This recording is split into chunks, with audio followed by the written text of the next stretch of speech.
오늘은 좀 배울 내용이 많기 때문에 조금은 빨리 진행하겠습니다. 먼저 우리가 지금까지 배운 것을 한번 정리해 볼 필요가 있을 것 같습니다. 이 숲 안으로 들어가면 나무가 보이는 것은 좋은 일인데 숲 전체를 보지 못할 경우들이 생기기 때문이지요. 우리는 2023년에 들어서면서 벌써 1단원을 마치고 2단원에 들어가고 있는 중에 있습니다. 1단원의 시작이 사무엘 상을 통해서 시작한 것인데요. 그 1단원의 내용이 무엇이었냐면 하나님 나라, 그 나라에 이스라엘 왕을 준비하시더라 하는 내용이었습니다.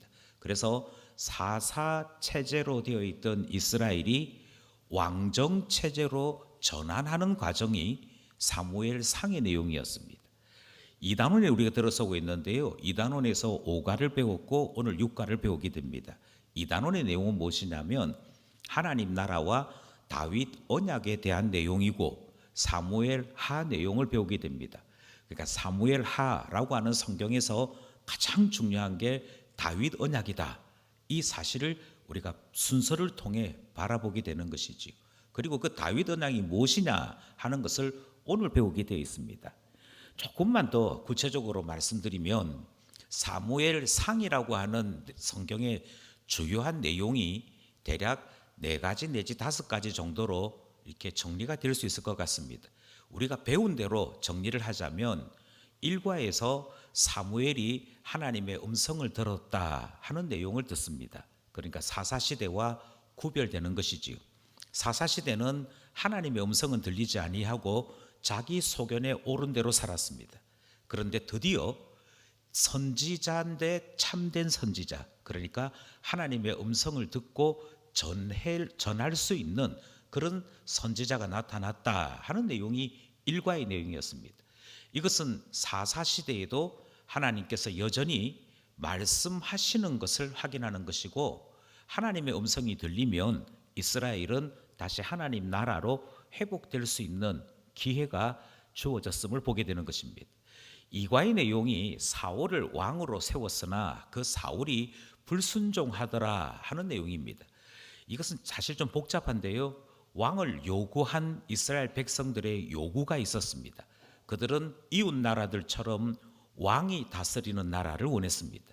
그리고 사사가 다스리는 나라를 거부했습니다. 그래서 선지자가 이것은 하나님에 대한 배신이고 하나님의 은혜를 저버리는 일이다 하는 엄중한 경고를 하지요.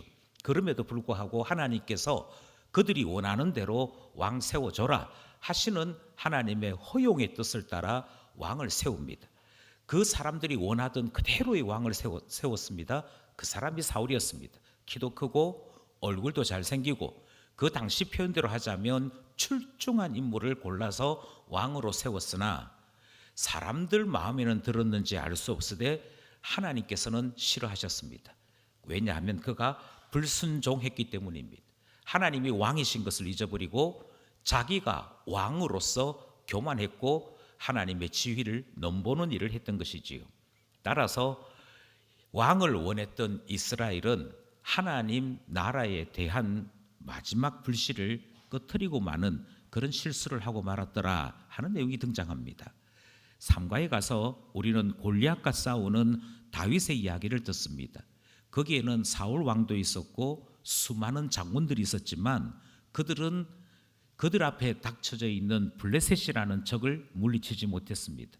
그런데 한 소년이 하나님의 은혜를 입어 그가 하나님 앞에 쓰임 받을 때에는 골리앗을 물리칠 수 있더라 하는 것을 보여주었지요. 그래서 사람들의 생각과 하나님의 계획은 다르다 하는 것을 볼 수 있었고 사람들이 이야기하는 능력 있다, 힘 있다 이렇게 하면 우리가 승리한다는 모든 것은 다 허투루 돌아간 것이고 오로지 쓰임받는, 그래서 하나님 앞에 그 마음의 합한 자로 쓰임받은 다윗은 도리어 왕같이 나타났고 쓰임받아 이스라엘을 구원했더라 하는 내용이 3과의 내용이었습니다. 4과의 내용은 그 다윗에 대한 평가인데요. 하나님께 중심을 보인 사람, 하나님 마음에 합한 자라고 하는 내용으로서 우리가 앞에 4과까지의 내용을 배웠던 것입니다. 그런데 여기서 우리가 다시 한번 기억해야 될 것은 우리는 지금 하나님 나라라고 하는 주제로 성경을 읽고 있습니다. 하나님 나라라고 얘기할 때 주권, 영토, 백성의 문제를 다루고 있지요. 그런데 사람들은 이 세 가지 가운데 영토에 관심이 많았습니다. 하나님 나라는 많은 땅을 차지하는 것이다. 적과 전쟁을 하면 이기는 것이다. 그것이 하나님이 우리와 함께 하시는 아주 중요한 표시가 된다라고 생각했습니다. 그래서 전쟁에서 이길 수 있는 키도 크고 힘도 세고 무엇인가 대장다운 면모를 가진 사울을 원했던 것이지요. 그런데 하나님 나라의 이 세 가지 요소 가운데 가장 중요한 것은 주권입니다. 하나님이 왕 되시는가? 하나님의 뜻이 온전히 드러나는가? 그래서 하나님께서 진두지휘하는 나라가 세상 어떤 나라보다도 강하다 하는 것을 경험도 하고 보여도 주는 것이 하나님 나라로서 책임을 맡은 이스라엘의 역할이었습니다. 역할에 대한 이것을 이해하지 못하니 자꾸만 땅을 넓힐 수 있는 이 방법을 인간적인 생각으로 구했던 것인데, 우리는 사무엘상을 통해 이것이 얼마나 비참한 실패를 가져오는지를 바라보게 되는 것이지요.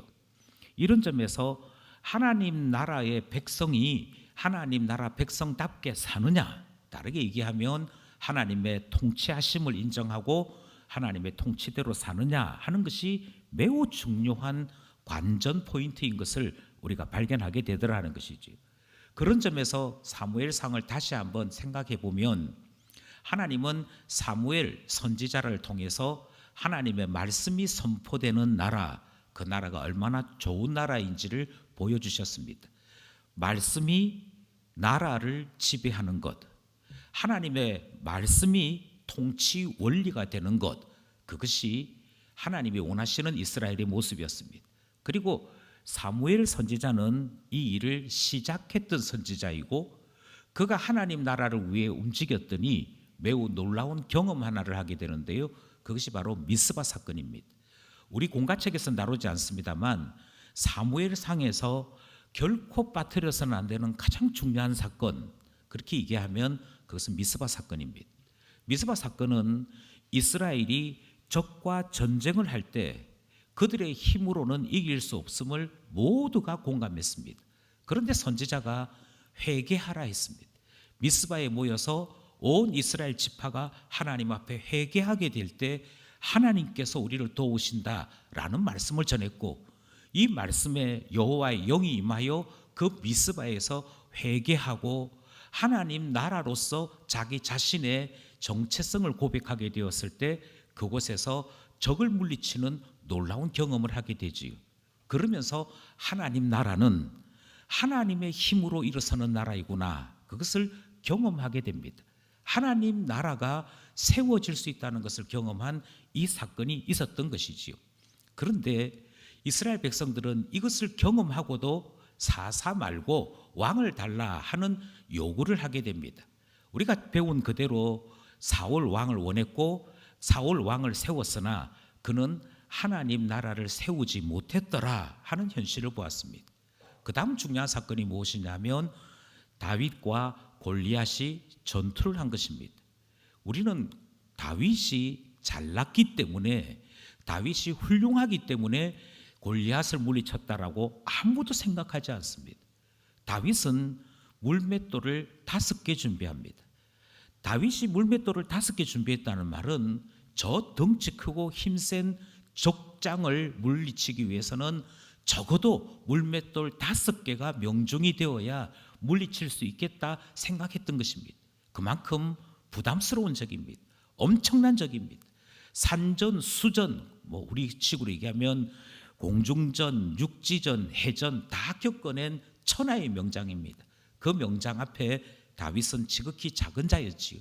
그럼에도 불구하고 그가 5개 준비했음에도 돌 하나로 적을 물리칠 수 있었던 것은 다윗 때문이 아닙니다. 다윗의 물맷돌을 사용하시는 하나님 때문에 물리칠 수 있었다. 그것을 우리는 다윗과 골리앗의 전투를 통해 보면서 하나님의 주권은 이와 같이 하나님 나라인 이스라엘을 승리로 이끄신다 하는 것을 보게 되었습니다. 이런 점에서 사울의 나라와 다윗의 나라는 엄청난 차이점을 가진 것이지요. 맨 마지막 사무엘 상의 내용은 사울 왕이 다윗을 핍박하더라. 무려 자기의 사위임에도 불구하고 이렇게 핍박하더라 하는 것을 통해 이 땅의 나라는 하나님 나라를 핍박한다 하는 사실을 우리는 알 수 있었고, 따라서 하나님 나라 안에 살아가고 있는 우리가 세상으로부터 핍박받을 수 있음을 미리 배우고 확인하게 되는 것입니다. 여기까지가 사무엘상 내용이었고 1장의 1단원의 내용입니다. 오늘 우리가 배울 내용을 몇 가지로 정리하고자 합니다. 제일 먼저 배워야 될 것은 언약에 대해서 배우게 됩니다. 언약이 무엇이냐? 우리 공과책은 이렇게 가르치고 있습니다. 같이 읽어볼까요? 시작. 너하고 나는 친구 되어서 사이좋게 지내자. 새끼손가락 고리 걸고 꼭꼭 약속해. 노래 가사죠? 예, 이영주 사님 잠깐 노래 되겠습니까? 예, 그렇습니다. 이 노래입니다. 예, 이렇게 딱 하라 그러면 바로 딱 할 수 있는 게 전문가, 이렇죠. 예, 우리는 이것을 약속이라고 부릅니다. 약속. 그런데 언약이라는 말도 같은 뜻을 가지고 있습니다. 그런데 약속과 언약에는 한 가지 차이점이 있습니다. 약속은 너하고 나하고 약속하는 거, 그래서 앞으로 이렇게 하자 하는 미래에 대한 기대가 약속이라면, 언약은 그 미래에 대한 약속인 동시에 지키지 않으면 거기에 해당되는 벌이 있고 지킬 때에는 상급이 있는 것이 바로 언약이 가지고 있는 특징입니다. 우리 공과책에서는 설명하지 않습니다만 이것은 대단히 중요한 특징입니다. 왜냐하면 모든 언약의 중심에 하나님이 계시기 때문이지요. 따라서 언약을 지킬 때, 언약을 맺을 때 우리는 하나님 앞에서 제가 이 언약을 기억하고 지킬 것입니다. 그래서 언약을 신실하게 지킴으로 하나님께서 주시는 복을 누리고자 합니다. 이것이 언약이 가지고 있는 속성입니다. 그런데 반대도 있다는 것을 기억하셔야 됩니다. 언약은 지키지 않으면 반드시 하나님께로부터 징계받습니다. 이것이 우리가 기억하고 기억해야 될 언약의 속성입니다.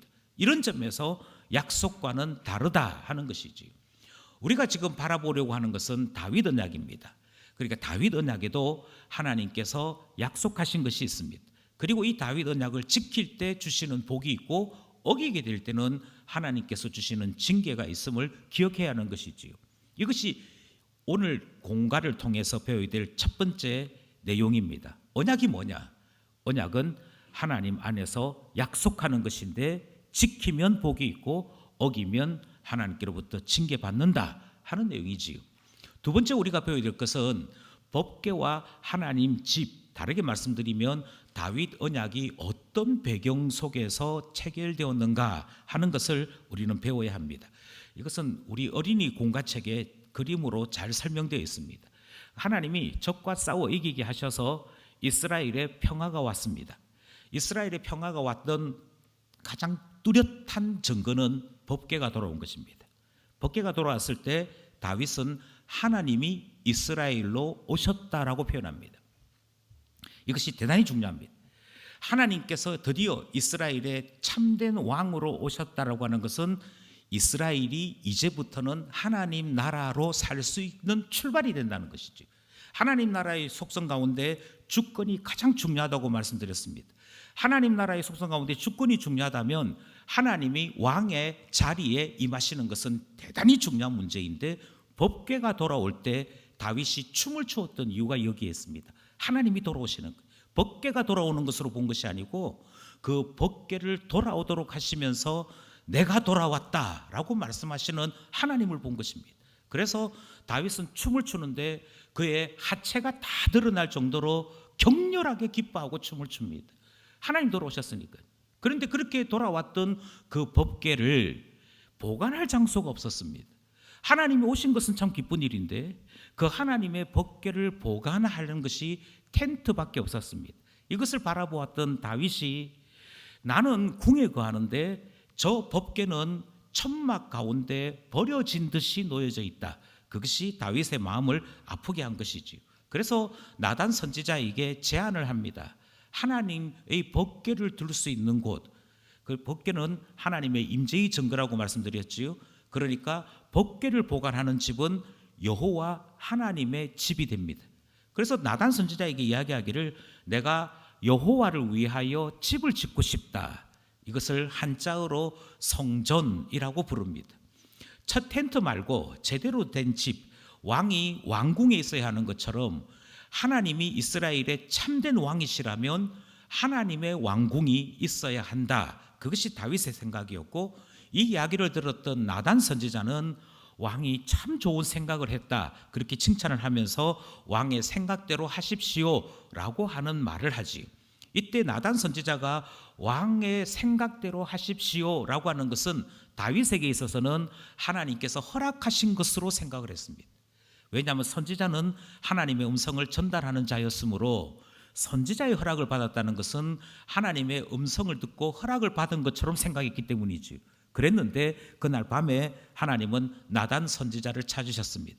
그리고 하나님은 나단 선지자에게 반문하는 몇 가지 말씀을 하십니다. 첫 번째로 하나님께서 애굽에서부터 지금까지 이스라엘 백성과 함께 하셨지, 하나님께서 때가 되어지면 내가 내 집으로 가겠다 하고 떠난 적이 있느냐라는 질문을 하시지. 이스라엘 백성이 장막에 살 때에는 하나님께서 장막 가운데 계셨습니다. 이스라엘 백성이 광야 가운데 지날 때는 하나님께서 광야 가운데 계셨습니다. 단 한 번도 하나님께서 하늘 왕궁에 돌아가신 일이 없이 이스라엘 백성과 동행하셨다 하는 사실을 분명히 밝힙니다.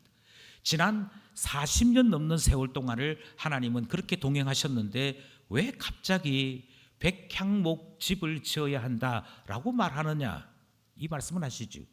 이뿐만 아니라 또다시 반문하시기를 내가 어느 사람 어느 지파 누구에게 너희들은 좋은 집에 살고 내 집은 왜 이러느냐 이렇게 물어본 적이 있느냐 하는 반문을 하십니다. 다르게 말씀드리면 하나님께서 하나님의 집이 초라하다는 것에 대해 한 번도 불평하시거나 그것에 대해 이야기한 적이 없다 하시는 것이지요. 하나님께서 이렇게 여호와의 전 짓는 이 다윗의 계획을 반대하신 것은 두 가지 의미가 있습니다. 첫 번째 의미는 그 어떤 집이 하나님을 담아낼 수 있느냐 하는 하나님의 반문이 포함되어 있습니다. 집을 잠실 운동장만큼 지으면 하나님이 거기 계실 수 있으시겠습니까? 그렇지 못할 것입니다. 따라서 지극히 광대하신 하나님을 담을 수 있는 집은 존재하지 않습니다. 단지 법궤를 보관하는 집을 지을 뿐이지요. 그런 점에서 하나님은 하늘의 하늘이라도 나를 감당할 수 있느냐라는 말씀을 하십니다. 두 번째 이유는 다윗의 이 마음은 알겠으나 다윗에게 지금 주어져 있는 당면 과제는 이스라엘 왕정의 안정이었습니다. 이것을 성경은 이렇게 표현합니다. 다윗의 집이 든든히 세워지기를 원한다. 여기서 우리는 작년 공가에 있는 질문 하나를 다시 한번 기억해야 됩니다. 정리하고자 하는 것이죠. 질문은 이것입니다. 하나님의 전을 짓고자 한 다윗의 계획을 하나님이 기각하신 이유 두 가지가 무엇이냐 하는 질문이죠. 첫 번째 답은 하늘들의 하늘이라도 하나님을 감당하지 못한다는 것이고요. 두 번째 이유는 다윗의 집이 더 든든히 세워져야 한다라고 하는 것입니다. 바로 이 두 번째 대답에 우리는 주목해야 합니다. 우리는 종종 하나님의 집, 나의 집을 따로 둘 때가 있습니다. 그런데 하나님께서 뭐라고 말씀하시냐면 다윗의 집이 먼저 세워지는 것이 중요하다라고 얘기하십니다. 자, 여러분, 여기에서 우리의 생각을 다시 한번 정리하셔야 됩니다. 만약 여러분께서 나이가 한 80쯤 되셨다고 하십시다. 또는 70 그 사이쯤 되셔서 이제 현직에서 은퇴하셨습니다. 그리고 집안의 어른으로서 계신다고 하십시다. 그런데 그 어른으로 계시는데 이거 하는 내 집은 월세를 내면서 겨우 쪽방 비슷하게 있다고 하십시다. 그런데 내 아들은 아주 화려한 집에 살고 있다고 하십시다. 아마 그때 되면 어른들의 마음이 많이 불편하실 겁니다. 내가 헛살았나 하는 것이나 다른 사람들이 나에 대해서 무시한다라고 생각하실 수도 있으실 겁니다. 이렇게 생각하는 것이 일반적이라는 것이죠. 그런데 하나님의 대답은 무엇이냐면 나의 집은 없어도 되고 다윗의 집부터 먼저 든든하게 세우는 것이 중요하다라고 말씀하십니다. 이 말씀을 우리는 깊이 고민해야 됩니다. 그러면 하나님께서는 내가 잘 먹고 잘 사는 것이 더 중요한 일이니 하나님을 섬기는 일, 하나님 앞에 예배하는 일은 뒤로 미뤄도 된다는 얘기구나, 이렇게 생각하시면 곤란합니다. 왜 하나님께서 다윗에게 이렇게 말씀하시는지를 우리가 조금 더 살펴봐야 하는 것이지요. 거기까지 이해를 하셔야 성전에 대한 하나님의 대답이 어떤 의미를 가지고 있는지 이해하게 됩니다. 그런 점에서 다윗 언약의 배경, 그것을 우리가 공부하고 있는 것이지요. 두 번째 1-2 질문은 이것입니다. 다윗의 경우 나의 생각과 열정으로 하나님을 제한하고 하나님의 계획보다 앞섰던 모습을 보게 됩니다. 우리에게는 그런 모습이 없느냐 하는 것이 두 번째 질문입니다.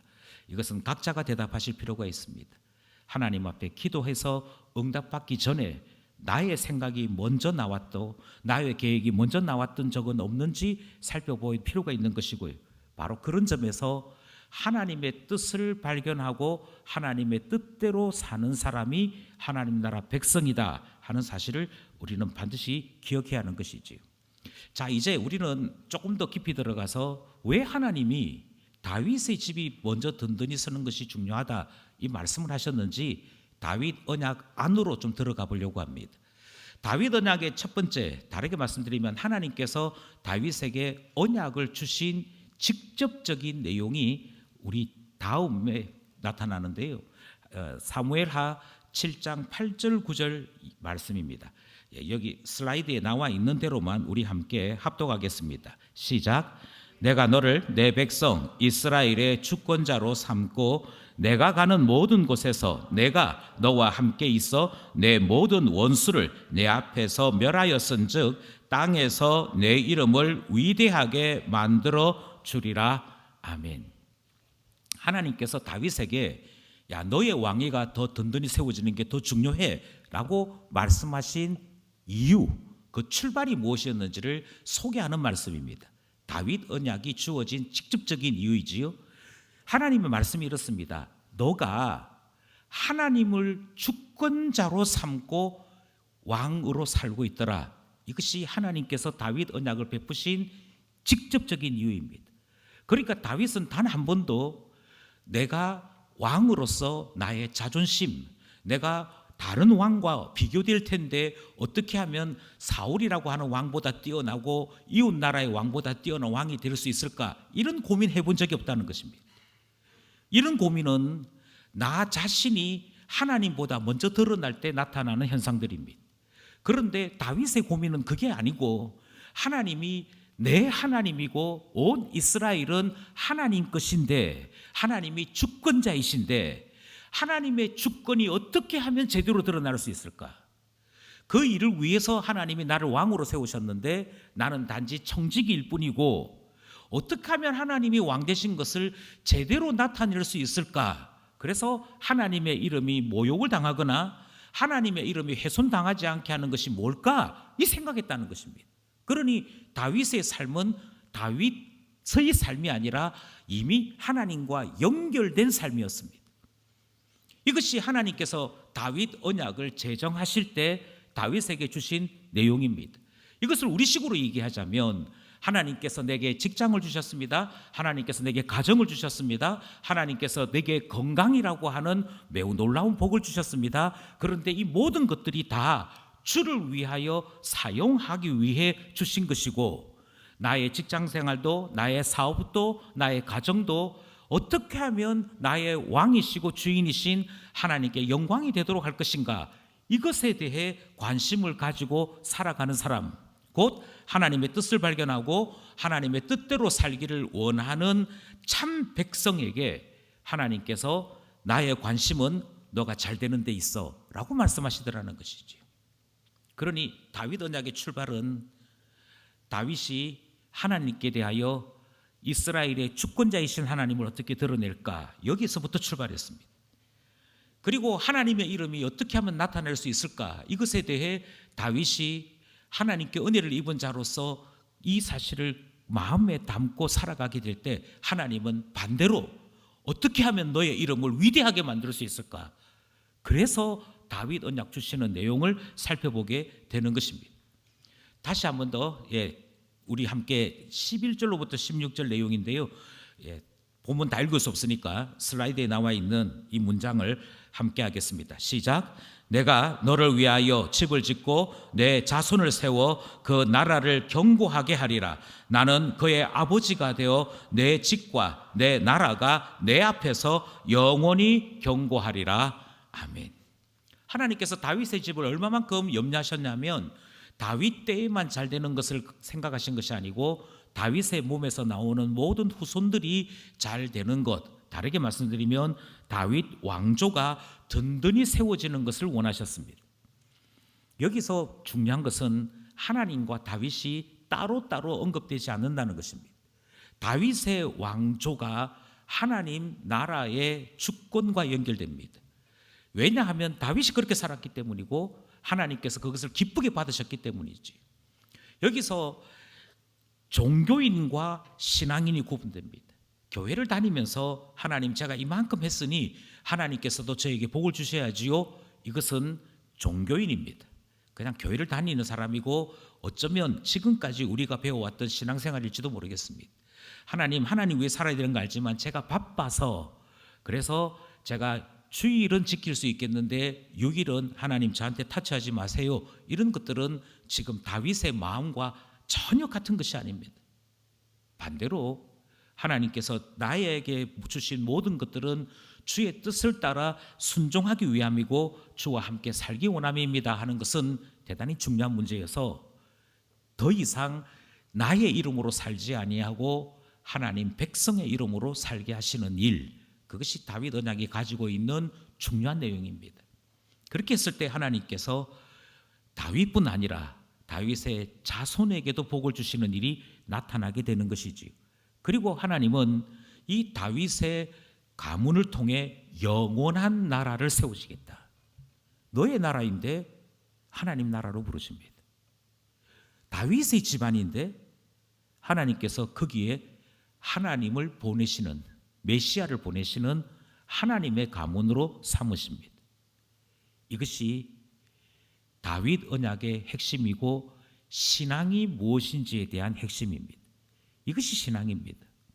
그렇게 했을 때 다윗이 하나님 앞에 이렇게 고백하지요. 하나님 제가 누구이며 제 집이 무엇이기에 하나님께서 이렇게 하십니까?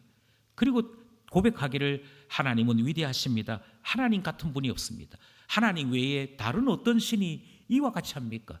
하나님만이 은혜를 베푸시고 미천하기 거지없는 우리에게로 임하시는 하나님이십니다 하는 고백을 다윗이 합니다. 자, 여기까지 우리는 다윗 언약을 살폈습니다. 작년 공과 2-1의 질문이 이렇습니다. 다윗 언약의 내용과 의미를 정리해 봅시다. 12절로부터 14절이고요. 우리는 앞에 있는 슬라이드를 통해서 그 내용을 확인했습니다. 우리가 다시 한번 찬찬히 살펴보시면서 이 내용이구나. 하나님께서 다윗 언약으로 너가 나를 주권자로 알고 나를 섬겼으니 이제는 내가 너의 집에 복을 주겠다 하시는 내용을 우리는 확인하게 되는 것이고 그 의미를 배우게 되는 것이지요. 하나님과 내가 따로 있지 않습니다. 나는 하나님을 위하여, 하나님은 나를 위하여 하나 되는 것, 그것이 다윗 언약의 핵심이다 하는 사실을 배우게 되는 것이지요. 또한 다윗 언약에 덧붙여진 조건은 무엇이며 하나님의 궁극적인 약속은 무엇입니까? 14절로부터 16절입니다. 이것이 언약에서 매우 중요한 부분입니다. 이미 말씀드린 대로 언약이란 지키면 복입니다. 하지만 지키지 않으면 하나님의 징계가 있습니다. 하나님께서는 다윗에게 다윗 언약을 주시면서 너의 자녀들 중에 어쩌면 언약을 어기는 자들이 있을 수 있다라는 말씀을 하십니다. 이것이 언약에서 벗어난 경우의 일들이지요. 그때 하나님께서 뭐라고 말씀하시냐면 하나님께서 그냥 내버려 두지는 않는다. 인생 채찍, 사람 몽둥이, 예전 번역은 채찍과 몽둥이 이렇게 했는데 지금은 약간 번역이 달라진 것 같습니다. 이것이 다윗 언약이 가지고 있는 두 번째 속성입니다. 자, 다시 한번 보실까요? 다윗 언약의 두 번째 속성, 역대하 21장 7절부터 먼저 살펴보도록 하겠습니다. 역대하 21장 7절 시작. 여호와께서 다윗의 집을 멸하기를 즐겨하지 아니하셨음은 이전에 다윗과 더불어 언약을 세우시고 또 다윗과 그의 자손에게 항상 등불을 주겠다고 말씀하셨음이더라. 이 말씀이 주어지지요. 하나님께서 다윗에게 하신 약속 때문에 그렇습니다. 하나님께서 다윗에게 하신 약속이 무엇이었느냐? 다시 말씀드립니다. 너에게 복을 준다. 너의 후손에게도 복을 준다. 하지만 다윗의 언약에서 어긋나서 하나님과 나는 하나입니다가 아니라 자기 자신의 영달, 자기 자신의 안위만을 위하여 살아가게 될 때에는 하나님께서 때리시겠다. 때리시는 일이 왜 중요하냐면 과거 사사시대처럼 버리시는 것도 아니고 사울처럼 완전히 버리시는 것도 아니고 하나님께서 그럼에도 불구하고 여전히 다윗의 후손들을 포기하지 아니하신 채로 그들에게 소망 주시기 때문입니다. 그래서 우리는 다윗 언약이 가지고 있는 두 번째 속성을 반드시 이해해야 됩니다.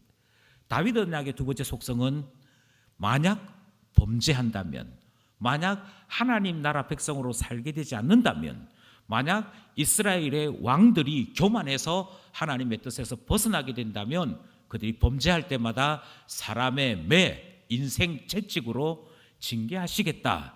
그래서 어떤 경우에도 완전히 벗어나는 일이 없도록 하시겠다 말씀하시는 것이 여기에 포함된 일입니다. 자, 그렇다면 여러분, 교회 생활은 어떠해야겠습니까? 성도들이 이 땅을 살면서 하나님을 체험하는 교회 안에서 우리의 삶은 어떠해야겠습니까? 이것을 우리는 교회 안에서 권면이라고 하는 형식을 통해 실천합니다. 하나님의 백성으로서 신앙인답게 살지 못할 때 우리는 가장 가까운 사람이 권면해야 합니다. 이렇게 사는 거 아니야. 하나님은 이걸 기뻐하시지 않아 라는 뜻을 전해야 되는 것이지. 한국 사람들의 정서 가운데에는 가까우면 다른 사람의 허물이나 잘못에 대해 덮어주는 것이 가까운 사람의 덕목인 듯 생각하는 경우가 있습니다. 네가 어떻게 나한테 그런 말을 해? 라고 하는 이 투정 속에는 가까운 사람이면 잘못한 것이 있을 때 눈 감아주는 것이라고 하는 희한한 정서들이 자꾸 작동을 합니다. 그런데 그렇지 않습니다. 그것은 그 사람을 망하게 만드는 길입니다. 그 사람을 더욱 범죄 가운데 내버려 두는 일입니다. 만약 우리가 친하다고 하거나 가깝다는 이유만으로 눈을 질끈 감아버리면 그 다음에는 하나님이 때리십니다. 사람이 때리는 것이 아니라 그때는 하나님이 때리십니다. 그것은 아마 가장 감당할 수 없는 최악의 상황이 될 것입니다. 하나님께서는 사람이 범죄했을 때 사람을 사람 통해 때리십니다. 사람의 매, 인생의 채찍으로 그를 징계하시는 것은 포기하지 않으셨다는 하나님의 사인이고 하나님께서 다윗 언약으로 다시 부르시는 것을 의미하고 있기 때문인 것이지. 그러므로 하나님 앞에 설 때마다 우리는 주님께서 때리시나 긍휼 베푸시는 분임을 기억하고 항상 하나님께로 돌아오는 일을 계속해야 할 것입니다. 하나님 앞에 잘못한 것을 솔직하게 고백하고 우리의 인생 가운데 하나님께서 돌아오도록 때로는 때리시고 때로는 훈계하셨던 것을 기억함으로 하나님 자녀답게 살아야 하는 것이지요. 우리는 이렇게까지 이야기하게 될 때 그 다음 질문을 만나게 됩니다. 그렇다면 하나님께서 사람을 때리시는데 궁극적으로 약속을 이루시는 하나님을 우리는 고백할 수 있느냐? 이 사실을 자꾸 고민하는 것이지. 아니, 하나님께서 어느 정도 때리시느냐면요, 이스라엘 백성들이 잘못했을 때 제일 먼저 하신 일은 우리가 잘 알다시피 솔로몬 왕 이후에 남과 북으로 나라를 나누어 버리신 일을 하십니다. 그래도 말을 듣지 않게 되니까 북쪽 나라 이스라엘은 아수르에 의해서 멸망당하게 하십니다. 남쪽 유다는 조금 뒤에 바벨론 나라에 의해서 멸망당하게 하십니다. 하나님께서 다윗의 후손을 영원히 보존하시겠다 했는데 그 다윗의 왕위를 따라 지켜 유지해야 될 나라들이 멸망당했다니까요. 그랬을 때 우리는 당장 하나님께서 때리시는 것이 너무 심해서 하나님의 약속마저도 지금 다 없어진 것 아닌가, 이 생각을 하라는 것이지요. 예, 이 질문을 우리는 3-1에서 만나게 됩니다. 다윗의 후손, 그러니까 다윗의 뒤를 이은 이스라엘의 왕들이 불순종했습니다. 그 결과는 무엇입니까? 솔로몬 이후에는 분열했고 북왕국 이스라엘은 아수르에, 남유다는 바벨론에 의해서 멸망당했습니다. 그 다음 질문이 이것이죠.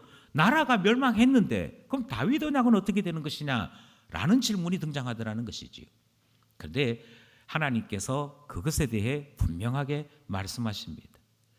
다윗의 언약을 통하여 다윗과 다윗의 후손들이 복을 받게 될 것이다. 하나님과 함께하는 복, 하나님 안에 살아가는 복을 받게 될 것이다. 그러나 지키지 않는 자들에게 징계가 있다. 이 말씀을 하신 그대로 하나님은 징계하십니다. 그렇게 징계해서 징계받은 자들이 이스라엘 다윗의 후손 가운데 전부라고 할지라도 하나님은 다윗의 언약을 그대로 유지하십니다. 왜냐하면 다윗의 후손으로 예수 그리스도가 이 땅에 오시기 때문이지요. 그것을 이사야 선지자는 이렇게 설명합니다. 공의와 성실로 다스리는 평화의 나라가 반드시 임한다. 다윗의 후손 때문에 임하는 것이 아닙니다. 다윗의 언약을 따라 다윗의 가문이, 다윗의 집이 하나님의 집으로 부름받은 그것으로 인해 하나님의 아들이 다윗의 후손 가운데 나타나는 일이 일어나게 되는 것이지요. 그것이 바로 우리가 바라보는 영원한 하나님 나라의 임재요, 예수 그리스도가 세우시는 하나님 나라의 도래입니다. 이것은 다니엘이 똑같이 이야기합니다. 다니엘서 2장 44절에 보니까 영원히 망하지 아니할 나라가 이 땅에 임할 것이다. 그 나라는 어느 날 갑자기 하늘에서부터 이 땅으로 쑥 나타나게 된다라는 예언을 하는 것 보게 되는 것입니다. 그러니 다윗 언약을 통해 우리는 언약이 무엇인지, 청지기로 사는 것이 무엇인지, 하나님과 함께 사는 게 무엇인지 신앙을 배울 뿐 아니라 나와 하나님이 하나 되는 언약의 놀라움을 발견하게 되는 것이고, 이 언약을 지킬 때 누리는 복이 무엇이고, 이 언약을 어겼을 때 우리가 받아야 될 벌이 무엇인지도 발견하게 되는 것입니다. 결국 다윗 언약은 철저하게 예수님과 연결되어 있습니다. 하나님께서 다윗 언약을 통하여 우리에게 약속하셨던 그 일은 우리에게는 어떤 의미가 있느냐, 이 사실을 우리가 반드시 기억해야 하는 것이지요. 먼저 우리는 이 다윗 언약을 따라 예수 그리스도가 우리에게 오셨음을 기억해야 합니다. 우리에게 오신 예수 그리스도가 우리를 살리시고 죄에서, 그래서 하나님 안에 불신앙하거나 하나님께 대하여 도전하는 이 땅의 사탄의 모든 결약에 우리 주께서 승리하셨음을 기억해야 할 것입니다. 우리는 다윗에게 주신 언약을 따라 우리에게 임하신 예수 그리스도로 말미암아 구원의 온전함을 맛보게 되는 것이지요. 이제 우리에게 주어진 마지막 질문이 남겨져 있습니다. 다윗은 어떻게 다윗 언약을 받게 되었습니까? 그것은 여호와 하나님을 나라의 주권자로, 나의 주권자로 고백하여 하나님을 위해 살았더니 하나님께서 다윗의 집을 하나님의 집으로 삼으셨기 때문에 일어난 일이었습니다. 하나님께서 다윗을 하나님의 집으로 삼으신 그때에는 다윗의 왕궁이 아니라 하나님이 임하시는 하나님의 집이 되었습니다. 이것이 나와 무슨 상관이 있을까요? 나에게 어떤 의미가 됩니까? 그것은 나도 하나님께서 동일한 언약으로 부르셨음을 기억하며 주와 내가 몇 대 몇의 삶을 사는 것이 아니라 나는 주님 안에, 주님이 내 안에 사는 하나님과의 연합이 신앙의 핵심인 것을 배우게 됩니다. 다르게 말씀드리면 이전에 있었던 이스라엘은 언약을 파괴함으로 하나님 앞에 버림받는 자 되었다면, 하나님께서 예수 그리스도를 통하여 이 땅에 세우신 하나님의 나라, 곧 교회는 하나님과 맺은 이 언약을 따라 참된 하나님 나라로 살아야 할 것을 배우게 되는 것이지요. 예수님께서 하나님의 집을 지으십니다. 사람이 하나님 나라를 짓는 것이 아니고요. 사람이 하나님의 집을 짓는 것이 아니고 예수님께서 이 땅에 오셔서 이 땅에 하나님 나라의 집을 세우십니다. 주님께서 요한복음 1장 14절에 주님이 독생자이신데 이 땅에 거하심에 라고 표현하고 있습니다. 이것은 원어대로 설명드리자면 주님께서 이 땅에 오셔서 자기 자신의 장막을 이 땅 위에 세우셨다 하는 뜻을 가지고 있는 것이죠. 하나님께서 친히 하나님의 집을 세우셨습니다. 그것을 이루신 분이 예수님이십니다. 그리고 그것을 통해 우리는 독생자를 통하여 하나님의 영광을 보는구나 하고 감탄했던 것이지요. 하나님께서 하나님의 집을 세우시는데요, 바로 그 집이 우리는 교회라고 믿습니다. 에베소서 1장 23절, 교회는 하나님의 영광이라고 성경이 가르치고 있습니다. 예수 그리스도께서 이 땅에 세우신 교회는 하나님 나라로서 기능해야 하는 것이고, 참 신앙이 무엇인지, 그리고 이 땅의 주권자이신 우리 주님이 어떤 분이신지를 반드시 드러내야 될 하나님의 나라, 하나님이 세운 몸이라고 하는 사실을 기억해야 하는 것입니다. 그러므로 우리는 다시 한 번 더 참된 교회와 거짓 교회를 구분해야 합니다. 참된 교회는 이 언약을 따라 살아가는 교회입니다. 우리 교회도 얼마든지 세상 미혹에 빠질 수 있음을 고백해야 할 것입니다. 이스라엘이 다윗 언약을 통해 세워졌으나 그 후손들은 그들이 언약을 어김으로 멸망에 빠졌던 것처럼 이 땅에 세워진 교회조차도 얼마든지 시험을 받을 수 있고 얼마든지 타락할 수 있음을 우리는 요한계시록을 통해 잘 배우고 있습니다.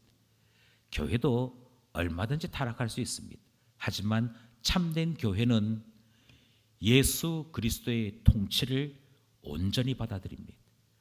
누가 뭐라고 얘기해도 성경에 우리 주님이 말씀하셨다 하는 여기에 우리는 온전히 순복하고 아멘하게 되는 것이지요. 이것이 교회가 하나님 나라로 세워지는 것입니다. 그런 점에서 우리는 다시 한번 우리 교회를 돌아보게 됩니다. 우리는 하나님의 참된 하나님 나라로서 예수 그리스도의 몸으로서 주의 명령하심을 온전히 순종하고 살고 있는지 자꾸 점검하게 되는 것이고요.